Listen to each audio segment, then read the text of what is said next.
সমস্ত মানব গোষ্ঠীকে সমস্ত মুমিনদেরকে বলছে, ওহে মুমিনেরা, ইমানদাররা, শোনো কিভাবে করে তোমরা সুখী সমৃদ্ধি পাবে, কিভাবে সুখী পরিবার হতে পারবে। এক নম্বরে সালাম প্রচারণ করবে।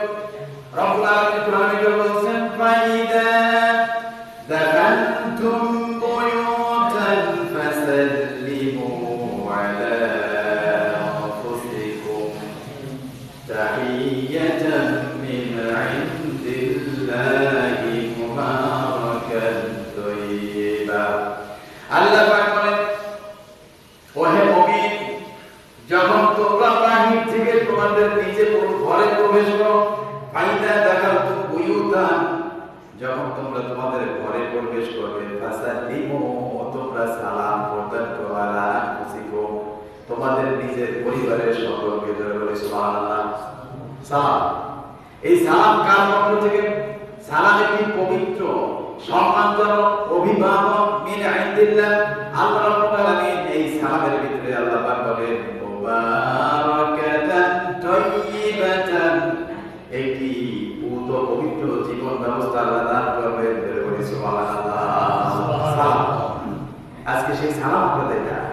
স্ত্রী স্বামীকে সালাম দেয় না, স্বামী স্ত্রীকে সালাম দেয় না, বাপ ছেলেকে সালাম দেয় না, ছেলে বাবাকে সালাম দেয় না।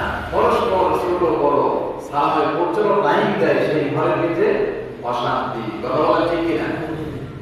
রব্বুল আলামিন বলেন, শোনো, যদি সালাম দাও, সালাম মানে হচ্ছে শান্তি। আল্লাহ পাকের 99টি গুণবাচক নামের ভিতরে একটি হচ্ছে সালাম। সালাম স্বয়ং আল্লাহর নাম।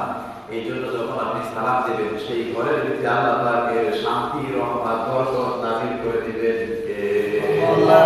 আল্লাহ পাক বলেন, কাযালিকা ইউবাইয়িনুল্লাহু লাকুমুল আয়াতি লাআল্লাকুম তা'কিলুন।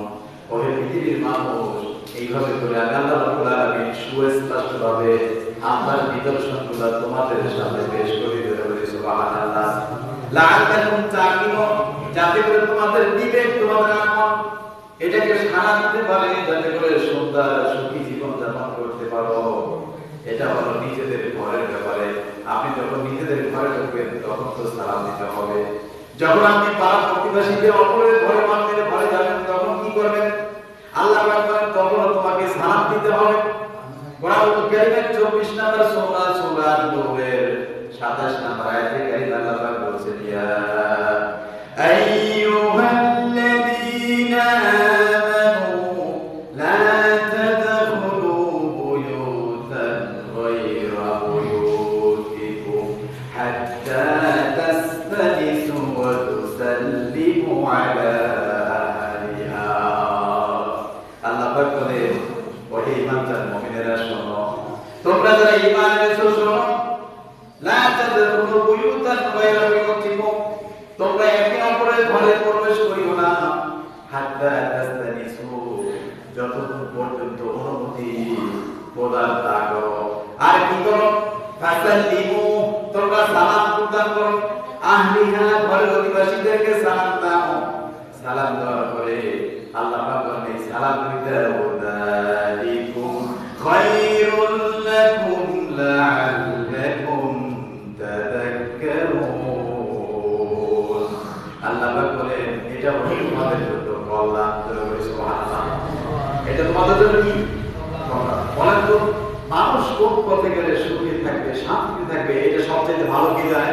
আল্লাহ যায়। এই জন্য আল্লাহ পাক বলেন, যালিকুম খায়রুল লাকুম, এটা তোমাদের জন্য কল্যাণ, তোমাদের জন্য মঙ্গল। আমার বন্ধুগণ,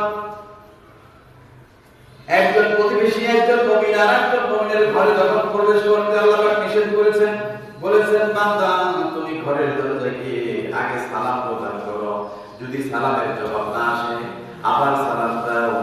এভাবে করে দ্বিতীয়বার সালামের জবাব যদি না আসে, তৃতীয়বার আবার সালামের জবাব দাও। সালাম দাও, সালামের জবাব যদি না আসে, অনুমতি না আসে, তাহলে সেখান থেকে ফিরে দাও। এই নিয়ম পদ্ধতি জানিয়ে দিয়েছেন কে? আল্লাহ। আমার বন্ধুগণ,